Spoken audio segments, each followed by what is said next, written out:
На 8 июля 2020 года по республике зарегистрировано 345 новых подтвержденных случаев COVID-19.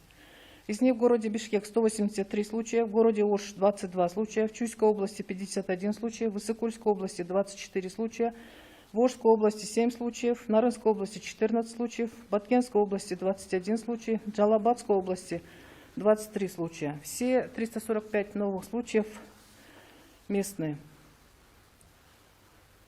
В Кыргызской республике всего зарегистрировано 8486 подтвержденных случаев инфицирования COVID-19. Из них в городе Бишкек 3617, в городе Ош 878, в Баткенской области 193, в Джалабадской области 501, в Иссыкульской области 258, в Нарынской области 586, в Ошской области 586, в Чуйской области 1545, в Таласской области 82. Среди прибывших из города Соль-Илецк зарегистрировано 119 случаев. Военнослужащие, курсанты из Российской Федерации зарегистрировано 100 случаев. И среди граждан Кыргызской Республики, прибывших из Российской Федерации, было зарегистрировано 21 случай. За сутки среди медицинских работников зарегистрировано 62 новых случая COVID-19. В городе Бишкек 23 случая, в Чуйской области 16, в городе Ош 9, в Ошской области 1, в Нарынской области 3, в Иссыкульской области 1, в Джалабадской области 6, в Баткенской области 3. И общее количество медицинских работников с диагнозом COVID-19 составляет на сегодня 1287 случаев.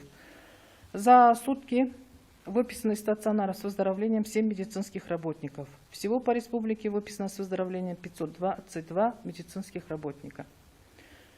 Из всех зарегистрированных положительных случаев 4334 составляют женщины и 4152 это мужчина. Среди новых случаев 151 женщина и 194 это мужчины. По состоянию госпитализированных пациентов с COVID-19 на сегодня в стационарах страны на лечении находится 592 пациента.